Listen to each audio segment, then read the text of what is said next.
آج کی گفتگو میں ہم دجال کے وہ 3 سوالات جو اس نے حضرت تمیم داری رضی اللہ تعالیٰ عنہ سے کیے، ان کی موجودہ صورتحال کیا ہے اس پر بات کریں گے۔ یہودیت کے ساتھ دجال کا کوئی خاص ریلیشن ضرور ہے، کیونکہ دجال نے اپنے خروج کی اجازت ملنے کے لیے جن 3 نشانیوں کے بارے میں پوچھا تھا، ان تینوں کا تعلق اسرائیل سے ہے، جو موجودہ اسرائیل ہے، اور اس وقت یہ علاقہ فلسطین کا علاقہ کہلاتا تھا کہ نبی صلی اللہ علیہ وآلہ وسلم کے دور سے لے کر اب تک 1400 سالوں میں 3 میں سے 2 نشانیاں جو ہے وہ پوری ہو چکی ہیں، اور جو تیسری نشانی ہے اس کے بارے میں کہا جا رہا ہے کہ چند سالوں تک اس کے پورے ہونے کے امکانات جو ہے وہ موجود ہیں۔ بسم اللہ الرحمن الرحیم۔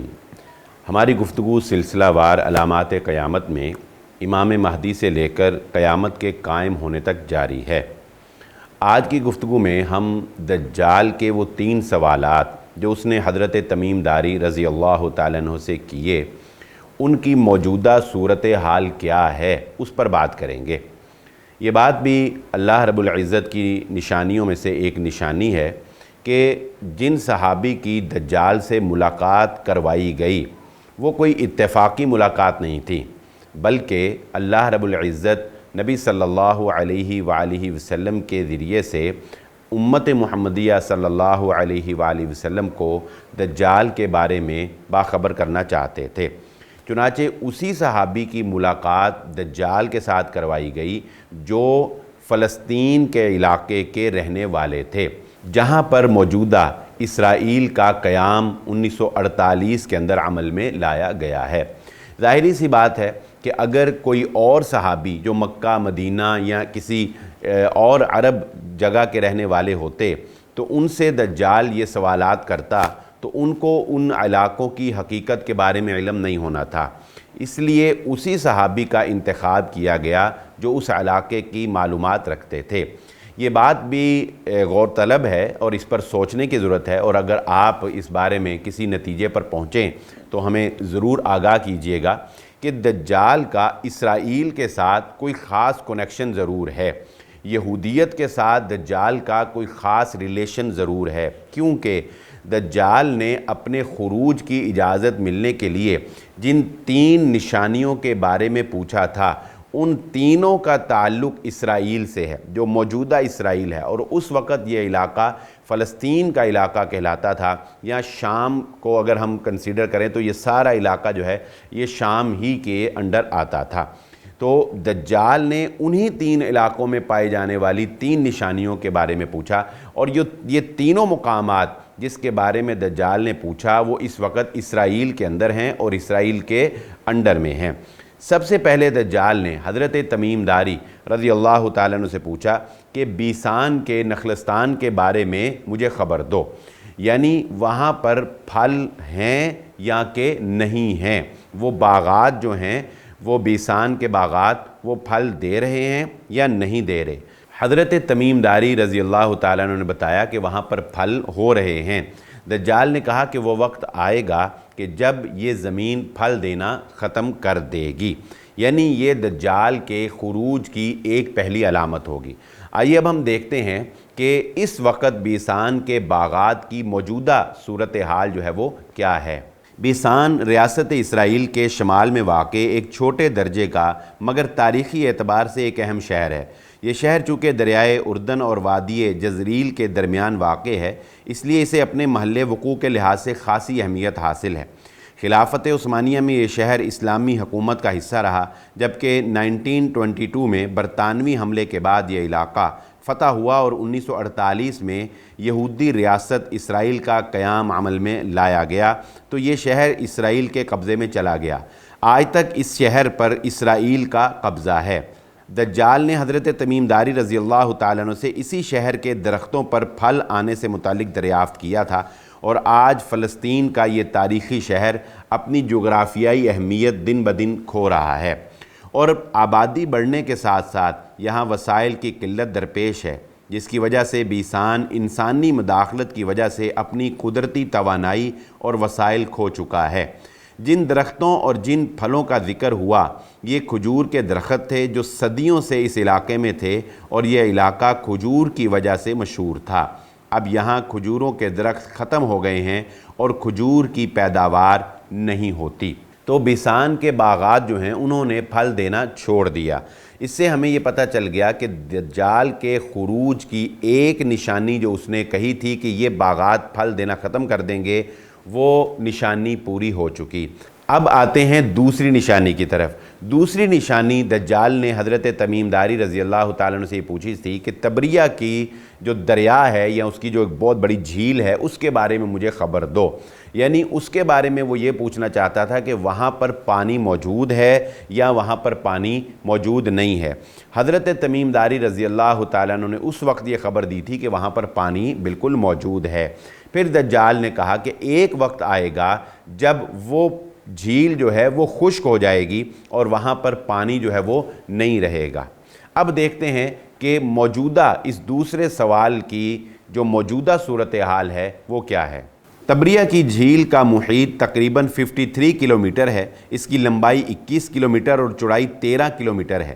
جھیل کا کل رقبہ 166 مربع کلومیٹر ہے اور زیادہ سے زیادہ گہرائی 43 میٹر 141 فٹ ہے۔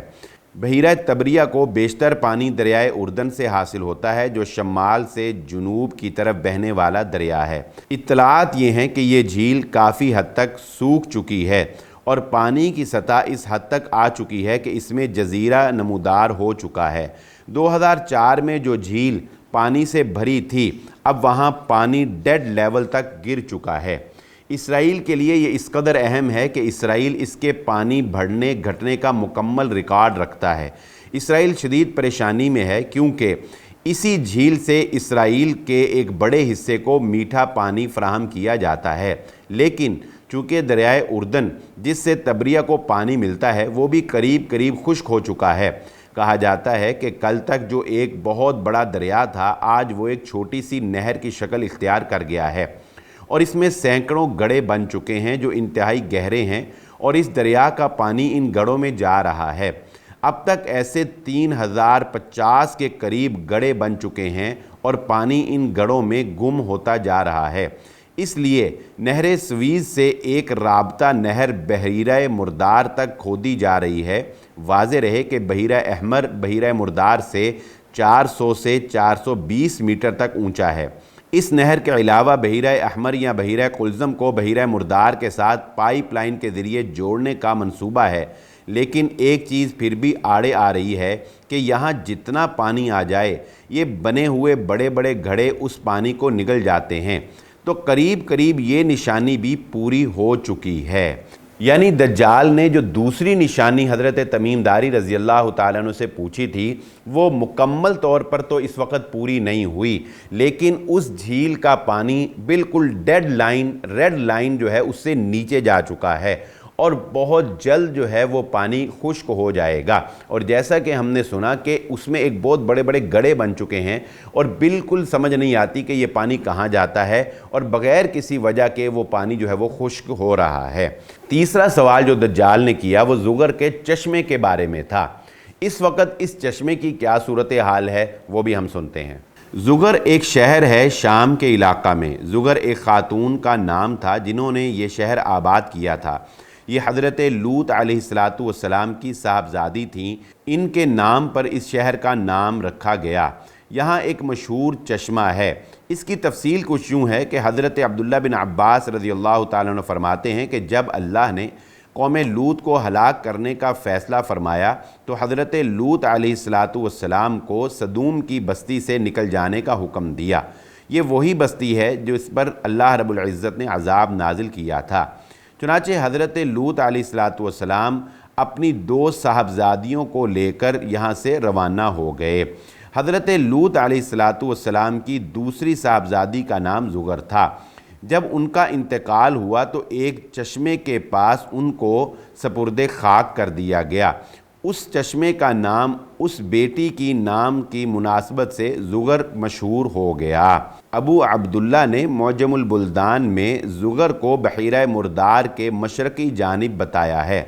ان قریب یہ چشمہ بھی خشک ہو جائے گا اور اس کے پانی سے کھیتی باڑی بھی نہیں ہو سکے گی، اور قوی امکان ہے کہ چشمہ خشکی کے قریب ہے۔ یوں تقریباً نشانیاں یا تو پوری ہو چکی ہیں یا پوری ہونے کے نہج پہ ہیں، جس کے بعد جھوٹے مسیح دجال کو خروج کی اجازت مل جائے گی۔ یہ سارے مقامات اسرائیل میں اور اسرائیل کے پاس ہی ہیں۔ اس سے دجال کا اسرائیل سے گہرا تعلق واضح ہو جاتا ہے۔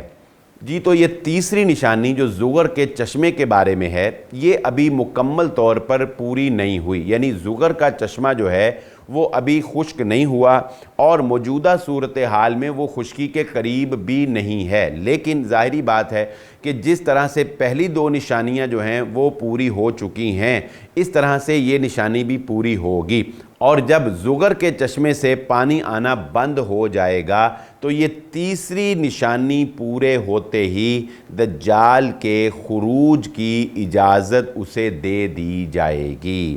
ہم کہہ سکتے ہیں کہ نبی صلی اللہ علیہ وآلہ وسلم کے دور سے لے کر اب تک 1400 سالوں میں 3 میں سے 2 نشانیاں جو ہیں وہ پوری ہو چکی ہیں، اور جو تیسری نشانی ہے اس کے بارے میں کہا جا رہا ہے کہ چند سالوں تک اس کے پورے ہونے کے امکانات جو ہے وہ موجود ہیں، لیکن وہ کب پوری ہوتی ہے یہ اللہ رب العزت کے فیصلے ہیں۔ لیکن اس سے ہمیں نبی صلی اللہ علیہ وآلہ وسلم کی احادیث کی حقانیت کا علم ہوتا ہے کہ یہ حدیث جو دجال کے بارے میں تھی یہ بالکل صحیح حدیث ہے، اور اس حدیث میں جو نشانیاں بتائی گئی ہیں وہ بالکل صحیح پوری ہو رہی ہیں۔